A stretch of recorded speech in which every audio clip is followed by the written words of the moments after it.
These aren't the stories your mother told you. No, these are the other stories.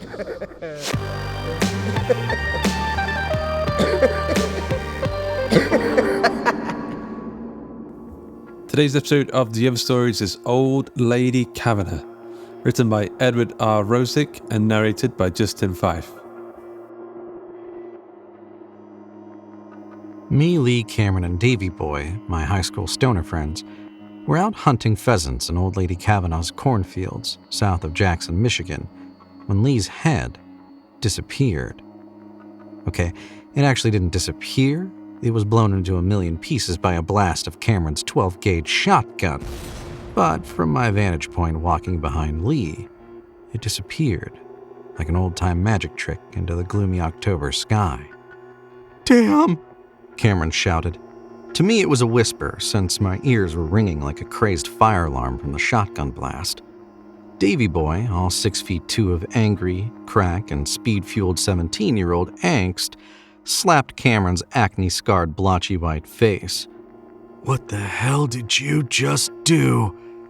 Cameron, 5 inches shorter but 20 pounds heavier than Davey-Boy, looked up at our pissed-off friend. "I shot Lee?" "Shot him? Damn straight you shot him." Davey-Boy sighed, sat cross-legged on the crushed corn stalks of the field, carefully placed his Mossberg double-barreled 16-gauge across his lap, and took off his own orange hunting cap that was identical to the ones all the rest of us wore. His short black hair stuck straight up off his head like bristles on the back of a wild hog, and despite the cold air, sweat dripped off the pale skin of his forehead. "We are so fucked." "I didn't mean it," Cameron said. "I just tripped over a rock and must have pulled the trigger and—" "Shut up!" Davey-Boy said. "Just shut up!" Cameron put up his hands. "Okay, I'll shut up. But in my defense, it was Lee's idea we go hunting this morning, so this is on him." Davey-Boy shook his head. "It's Lee's fault you killed him?" "Sure," Cameron said, reaching into his tattered camouflage hunting jacket and pulling out a fat blunt. "I'm just saying that he wasn't the brightest bulb in the box. Us coming out here hunting after an all-night coke and speed binge." He lit the blunt and took a deep puff, then slowly blew out a half-dozen smoke rings. "Probably wasn't the best idea he ever had." Davey-Boy reached up and snatched the joint out of Cameron's hand. "Like you ever have any great ideas." Cameron shrugged, lit up another joint, then passed it to me. I inhaled a lungful of the acrid smoke, held it as long as I could, then blew it out. "What do we do now?"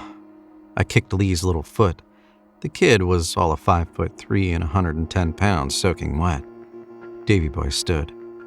"Good question, Z." He turned to Cameron. "You killed him, genius. What do we do?" Cameron shrugged. "We could bury him." "That's a great idea," Davey-Boy said sarcastically, pounding the dry earth with his hunting boots. "How the hell we gonna dig in this ground? It's hard as a rock." "Maybe we could use our hunting knives." Cameron reached into one pocket of his camo jacket for his. "Hey, look what I found," he said, pulling out what looked like an aspirin bottle. "You're excited about a bottle of aspirin?" I said. "No." He shook the bottle in front of us. I saw that the bottle was a quarter full of off-white powder. "It's got some meth I bought from Naomi last year. I must have put this in my hunting jacket, then forgot all about it." Davey-Boy slapped Cameron on the shoulder. "Hell, boy, let's have ourselves some fun." "Where am I going to line it out?" Cam said. I pointed to his back. "Use the plastic cover from your hunting license." Davey-Boy smiled, showing his already yellowing teeth. "Damn, Z, actually reading books in school has made you smart." I stood back while Cameron and Davey-Boy squatted to protect against the wind blowing the lines off the plastic cover. With our matching camo jackets, fluorescent orange hats, and heavy leather boots, we could have been on the cover of American Hunter magazines. Sans the lines of meth, of course. Cameron looked up at me after taking a hit. "Hey, Z, you want to score some of this?" I waved him off. "Nah, you boys enjoy." I had done some meth last night with them because it would have been a pussy move not to, but they all knew it wasn't my drug of choice. Xannies were my thing. I could eat them like M&Ms all day long. My brain moved too fast already, always thinking about stuff that I couldn't do a damn thing about. Things like how I was going to get to the point in my life where I believed my own lies, leaving me as empty and useless as the closed and boarded up stores and factories of our shitty downriver Detroit community where we all lived. "Hell yes," Cameron said. "That hit the spot." He shadowboxed me and I backed up. "You want to fight me?" Davey-Boy asked Cameron. "No," Cameron said excitedly, putting his hands up, palms out. "I was just fucking with Z. No need to get hostile." "You keep being a dick and you'll find out what hostile is about," Davey-Boy growled. He was on edge at the best of times. Jacked up on meth, he could be a very dangerous young man. "So, what are we gonna do with Lee?" I said, hoping to defuse the situation. Unfortunately, it only inflamed it. Davey-Boy took 3 quick steps, grabbed Cameron by the front of his coat, and threw him to the ground. "We wouldn't have to be doing anything if this asshole hadn't killed him," Davey-Boy yelled. "Lee was a stupid little fuck, but he sure as hell didn't deserve to get his head blown off." "I'm sorry, big guy, I really am." Cameron was crying, big fat tears streaming down his face, "but it really wasn't my fault." "It's stupid shit like that I can't stand." Davey-Boy cocked his foot back, and I'm pretty sure he would have kicked Cameron to death if we hadn't heard a high-pitched, tobacco-scarred voice behind us. "What in tarnation is going on here?" We turned, and there she was, Old Lady Cavanagh. She stood 4 feet 10 with thick-heeled black leather boots, a faded red flannel shirt covering up her portly top. The shirt was neatly tucked into blue jeans that looked ready to split at her massive thighs, and in her fat little hands, she held an Uzi 9mm submachine gun. "Hey, just chill," Davey-Boy said, slowly reaching for a shotgun. "Me and my homies are just—" He never got to finish his sentence or grab his gun. A blast from Cavanagh's Uzi chewed up his face, spraying blood and bone and teeth over me and Cam. "Oh shit! Oh shit!" Cameron cried, trying to wipe off the gore from his face, but only spreading it around. I stayed still, my pounding heart feeling like it was going to burst through my chest. "I'll ask you two one more time. What are you doing in my cornfield?" Her squeaky voice was calm, almost serene, and if she hadn't just blown away one of my best friends, I would have pegged her to be a sweet old lady. "We were just hunting," Cameron blurted, pupils dilated wide with fear and meth. "Really?" She looked at Lee. "Hunting little white boys?" "No, you stupid bitch," Cameron said. "That was an accident." Another burst from the Uzi, this time catching Cam in the stomach and knocking him over like a punch from a heavyweight fighter. Old Lady Cavanagh turned the barrel of the Uzi to me. I dropped to my knees, put up my shaking hands. "We just came here to hunt pheasants," I said, voice cracking with fear. "Cameron's cousin, or a friend of his cousin, said that he knew your husband from the first Iraq War, and then he thought it would be okay for us to come out here and hunt, and please don't kill me." "My old man knew a lot of people from that rotten war," she said. "Most of them idiots like you punk kids." She kicked some dirt in my face and laughed, a mean cackling sound. "I think you little shits came out here to look for my buried loot, like I'm stupid enough to leave it out here rather than in a safe at my house." "Loot? No, listen, we—" This time she kicked me hard, the sole of her boot slamming the side of my face. A tooth cracked and blood poured out of a deep gash in my lip.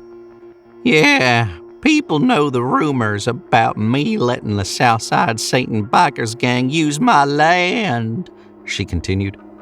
"All you morons think that they're burying cash when all they're burying are dead bodies. She picked an ear of corn and smiled. If only people knew how I grew the sweetest corn in Michigan. See? Help me! I turned to my right. Cameron had pulled himself up into a cross-legged position and had both hands pressed tight against his abdomen. I'm coming apart.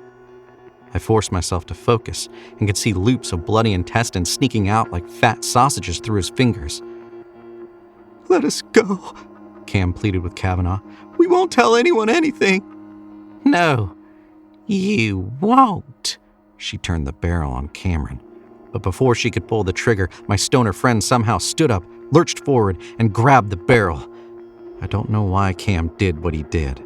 Maybe it was one final brave act of his dying life, or maybe he was just driven by a hardwired instinct to survive. But I used the time his action bought me to grab Davey-Boy's gun. The old lady used both hands to pull the Uzi away from Cam and sent a bullet into his mouth, just before I pulled both triggers of the shotgun. The blast opened up a phone book-sized hole in Cavanagh's chest, and she joined my boys on the ground.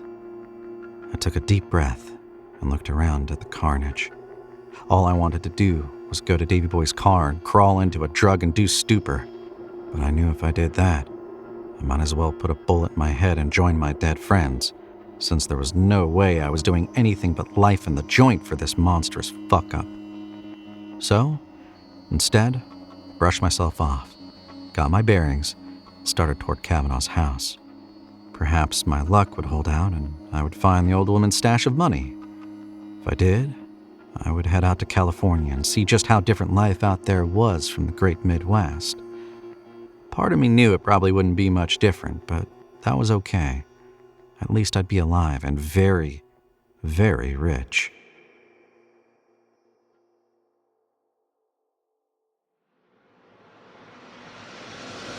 I hope you enjoyed today's episode of The Other Stories. Old Lady Cavanagh was written by Edward R. Rosick, narrated by Justin Fife, produced by Duncan Muggleton, with music by Duncan Muggleton and Tom Robson, and sound effects provided by freesound.org. The episode illustration was provided by Luke Spooner of Carry On House. A quick thanks to our community managers, Jasmine Arch, Joshua Boucher, and his eyeless ones, Mary Pastrano and Cody Czarzasty, and to Joshua Boucher for helping with our submission reading. And of course, in the labyrinthine halls of digital fame, Ben Errington whispers secrets only the servers understand. Boop, boop, boop. Justin Fife is a voice actor and podcaster. You can follow him on Twitter at JustinB5. The Other Stories is a production of the Story Studio Hawk and Cleaver, and it's brought to you with a Creative Commons Attribution Non-Commercial No Derivatives license. That means don't change it, don't sell it, but by all means share the hell out of it. So, until next time.